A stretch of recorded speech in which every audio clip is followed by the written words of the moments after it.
clinical duplication of the anterolateral rotary instability mechanism of injury.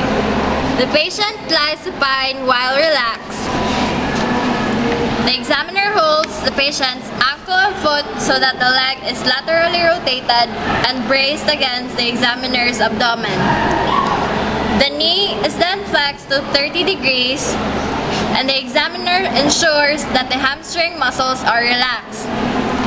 The lateral rotation ensures that the subluxation of the knee is reduced at the beginning of the test. With the examiner's other hand positioned so that the fingers lie over the patella and that thumb is hooked behind the fibular head. A valgus force is then applied to the knee.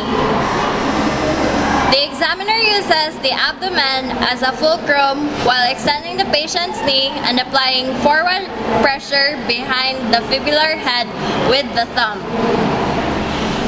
The valgus stress compresses the structures in the lateral compartment and makes the anterior subluxation, if present, more noticeable. At the same time, the foot and ankle are allowed to drift into medial rotation. If the foot and ankle are not allowed to rotate medially, the anterior subluxation of the lateral tibial plateau may be prevented.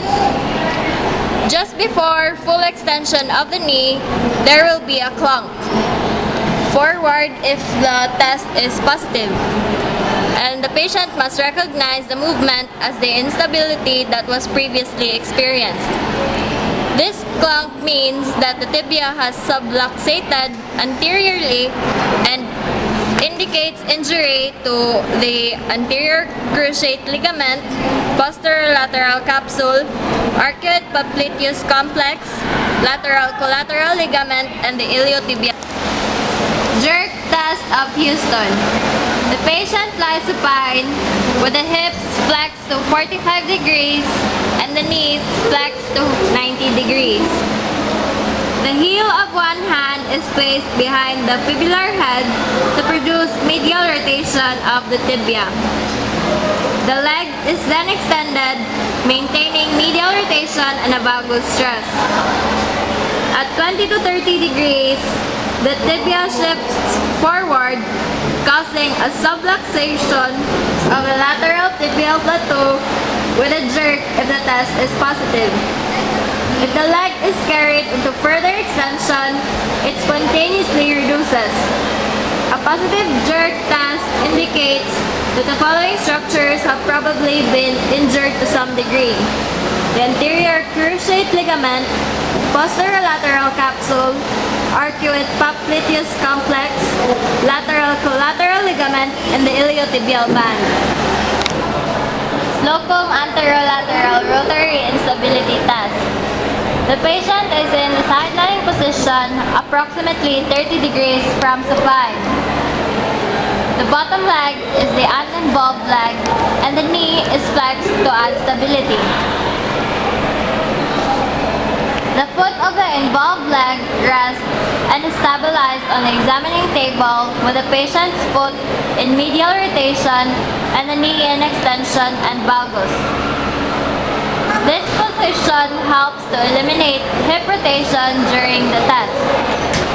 The examiner applies a valgus stress to the knee while flexing the knee. The subluxation of the knee reduces at between 25 to 45 degrees of flexion if the test is positive. A positive test indicates injury to the anterior cruciate ligament, the posterolateral capsule, the arcuate popliteus complex, the lateral collateral ligament, and the iliotibial band. The main crossover test of Arnold. Patient is standing while the examiner stands behind the patient. The patient is asked to cross the uninvolved leg in front of the involved leg. The examiner then carefully steps on the patient's involved foot to stabilize it and instructs the patient to rotate the upper torso away from the injured leg approximately 90 degrees from the fixed foot. When this position is achieved, the patient contracts the quadriceps muscles, causing an anterior subluxation of the lateral tibial plateau, and testing the anterior cruciate ligament, the posterolateral capsule, the arcuate popliteus complex, the lateral collateral ligament, and the iliotibial band. Noise flexion rotation drawer test. This test can be used in the acutely injured knee and is felt by some to be more sensitive than the other anterolateral rotary instability tests. The patient lies supine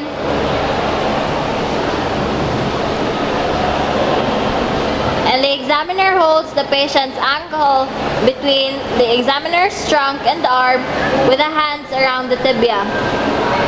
The examiner flexes the patient's knee to 20 to 30 degrees while maintaining the tibia in neutral rotation. The tibia is then pushed posteriorly as in a posterior drawer test. This posterior movement reduces the subluxation of the tibia, indicating a positive test for anterolateral rotary instability. If the tibia is alternately pushed posteriorly and released, and the femur is allowed to rotate freely, the reduction and subluxation are seen and felt as the femur rotates medially and laterally. The Mears-Joule test. The patient is in side-lying position with the test leg uppermost.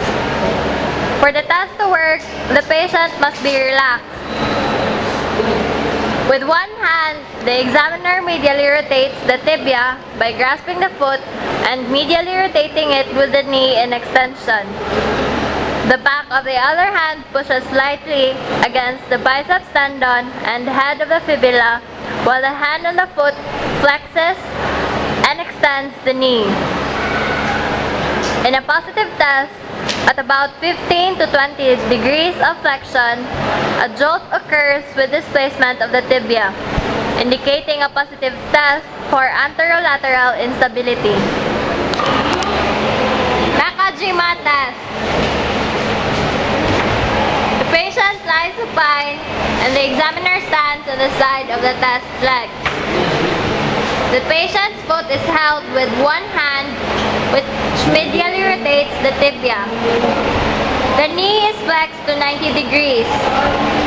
The examiner's other hand is placed over the lateral femoral condyle with the thumb behind the head of the fibula, pushing it forward. The examiner slowly extends the knee while pushing the head of the fibula forward, noting whether subluxation occurs, which indicates a positive test. Posteromedial and posterolateral drawer sign. For posteromedial drawer sign, the patient lies supine with the knees flexed 90 degrees and hips at 45 degrees. Examiner slightly medially rotates patient's foot and sits on it for stabilization. Then pushes the tibia posteriorly. The test is positive if the tibia excessively rotates posteriorly on the medial side, indicating a posteromedial rotary instability. This test may also be done with the patient sitting with the knee flexed over the edge of the table. Examiner pushes posteriorly while holding the patient's leg in medial rotation, watching for the same excessive movement. Posterolateral rotary instability may be tested in a similar fashion. Patient and examiner are in the same position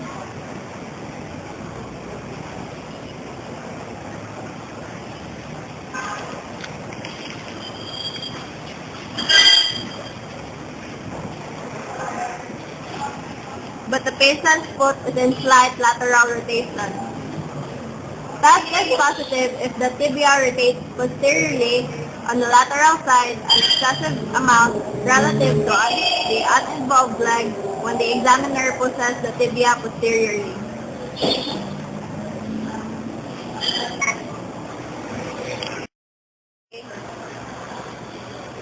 Jacob test, or reverse pivot shift maneuver. This test can be performed in two ways. In the first method, the patient stands and leans against the wall with the uninjured side adjacent to the wall and the body weight distributed equally between the 2 feet. The examiner's hands are placed above and below the involved knee, and the vagal stress is exerted while flexion of the patient's knee is initiated. If there is a jerk in the knee or the tibia shifts posteriorly and a giving way phenomenon occurs during this maneuver, it indicates injury to the lateral collateral ligament, arcuate popliteus complex, and mid-third of the lateral capsule. In the second method, the patient lies in the supine position with the hamstring muscles relaxed. The examiner faces the patient, lifts the patient's leg, and supports the leg against the examiner's pelvis. The examiner's other hand supports the lateral side of the calf with the palm on the proximal fibula. The knee is flexed to 70 degrees to 80 degrees of flexion, and the foot is laterally rotated, causing the lateral tibial footstool to subluxate posteriorly. The knee is taken into extension by its own weight while the examiner leans on the foot to impart a vagal stress to the knee through the leg. As the knee approaches 20 degrees of flexion, the lateral tibial tubercle shifts forward or anteriorly into the neutral rotation and reduces the subluxation, indicating a positive test. The leg is then flexed again, and the foot falls back into lateral rotation and posterior subluxation. Internal rotation or curvatum test. There are two methods for performing this test. In the first method, the patient lies in the supine position with the lower limbs relaxed. The examiner gently grasps the big toe of each foot and lifts both feet off the examining table. The patient is told to keep the quadriceps muscles relaxed. While elevating the leg, the examiner watches the tibial tuberosities. With a positive test, the affected knee goes into relative hyperextension on the lateral aspect because of the force of gravity, with the tibia and tibial tuberosity rotating laterally. The affected knee has the appearance of a relative genovarum. It is a test for posterolateral rotary instability in extension. In the second method, the patient lies supine and the examiner's hand holds the patient's heel or foot and flexes the knee to 30 to 40 degrees. The examiner's other hand holds the posterolateral aspect of the patient's knee and slowly extends it. With the hand on the knee, the examiner feels the relative hyperextension and lateral rotation occurring in the injured limb compared with the uninjured limb.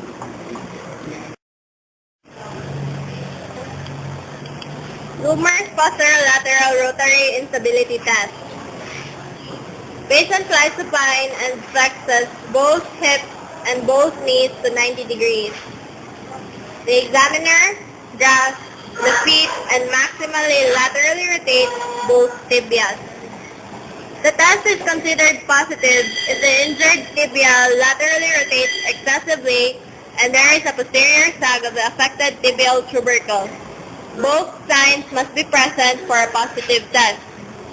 This test is similar to the Bosquet external hypermobility test. Active posterolateral drawer sign. The patient sits with a foot on the floor in neutral rotation. The knee is flexed to 80 to 90 degrees.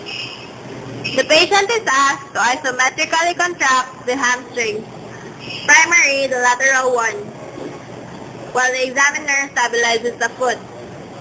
A positive test for posterolateral instability is posterior subluxation of the lateral tibial plateau. To all the ladies.